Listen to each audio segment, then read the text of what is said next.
3 erreurs cruciales à éviter dans la soixantaine, un chemin vers un avenir heureux et sain. Bonjour et bienvenue dans la salle de consultation de Bouddha. Je suis Bouddha et aujourd'hui, je suis ici pour vous guider avec des idées qui peuvent alléger votre cœur et apporter la paix dans votre vie. Le sujet d'aujourd'hui est celui avec lequel beaucoup d'entre vous peuvent s'identifier aux 3 erreurs cruciales à éviter dans la soixantaine. En entrant dans la soixantaine, nos vies subissent souvent des changements significatifs. Certains d'entre nous prennent leur retraite, tandis que d'autres continuent à travailler, mais la dynamique familiale évolue. Les enfants deviennent indépendants, certains d'entre nous se retrouvent en couple, et d'autres se retrouvent seuls. Ces changements impactent nos rythmes quotidiens et nos valeurs, et la façon dont nous abordons ces changements peut façonner l'avenir de nos vies. Il est essentiel de comprendre ici que la façon dont nous vivons dans la soixantaine aura un impact significatif sur les années à venir. Selon les enseignements du bouddhisme, il existe un principe appelé la loi de la cause et de l'effet. Cet enseignement nous dit que tout ce que nous vivons est le résultat de ce que nous avons fait, et ce sont nos actions, choix et comportements d'aujourd'hui qui détermineront l'état de notre avenir. Prenons un exemple. Imaginez que vous décidiez que faire de l'exercice est trop compliqué et que vous l'évitiez complètement. Au début, vous ne remarquerez peut-être aucun changement significatif, mais au bout de 10 ans, le manque d'activité physique pourrait avoir un impact sur votre santé. En revanche, si vous choisissez d'intégrer l'exercice dans votre routine, même modérément, vous pourriez rester fort et actif jusqu'à vos 70 ans. C'est un puissant exemple de la façon dont nos choix actuels ont un effet profond sur notre futur. Aujourd'hui, je vais parler de 3 choses cruciales à éviter dans votre soixantaine, d'un point de vue bouddhiste. Si vous trouvez que certains de ces points résonnent en vous, ne vous inquiétez pas, il n'est jamais trop tard pour changer et créer un changement positif dans votre vie. Plongeons Y. 1. Surestimez votre santé. Beaucoup de personnes dans la soixantaine pensent qu'elles sont encore jeunes, en bonne santé et fortes. Vous pouvez avoir l'impression d'être encore capable de faire les choses que vous faisiez dans vos 40 et 50 ans, mais cela peut être un piège. Vous avez peut-être pris votre retraite, mais votre esprit peut encore être aussi actif que lorsque vous travailliez à plein temps.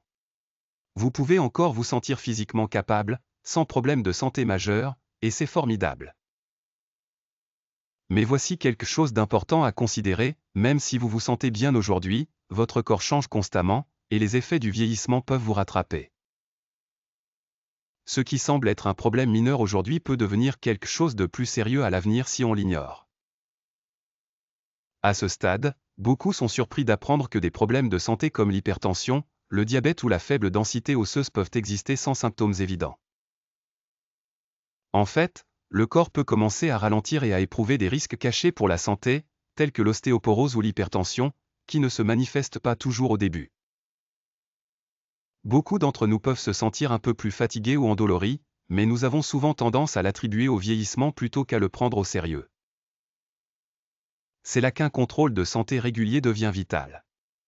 Il est important de rester proactif dans votre santé.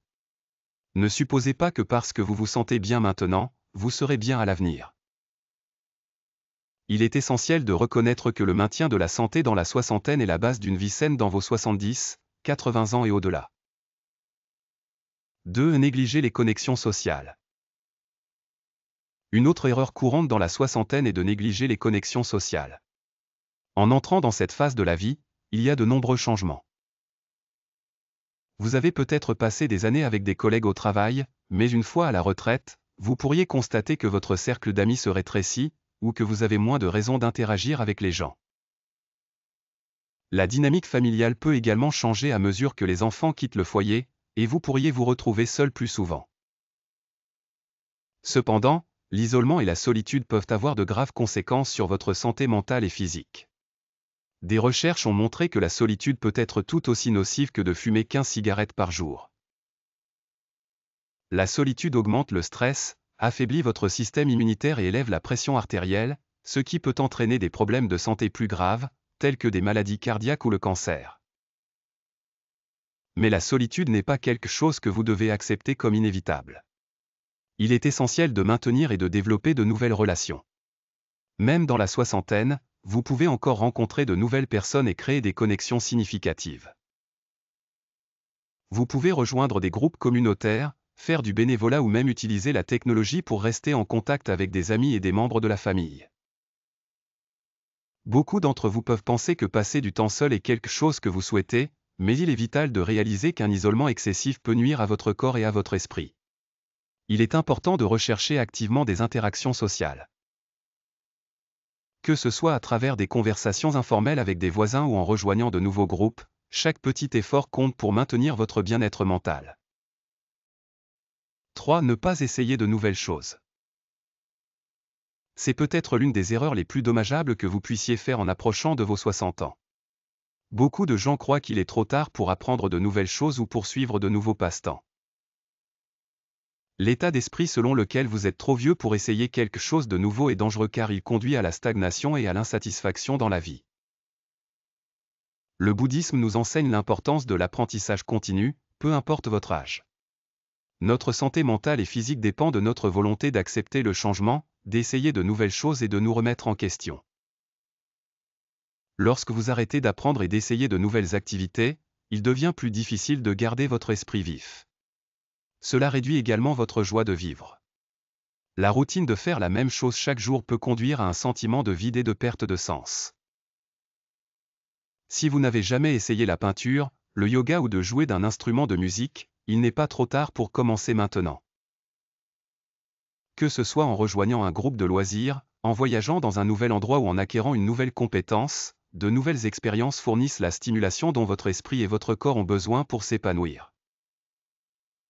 S'engager dans de nouvelles activités vous aide à rester mentalement alerte et émotionnellement épanoui. Conclusion, comment vivre une vie épanouissante dans la soixantaine et au-delà? Rappelez-vous, vos 60 ans ne sont qu'un autre chapitre de votre vie. C'est un moment où vous avez le pouvoir de façonner votre avenir. Les choix que vous faites maintenant peuvent soit vous aider à devenir plus fort, soit conduire à des regrets plus tard.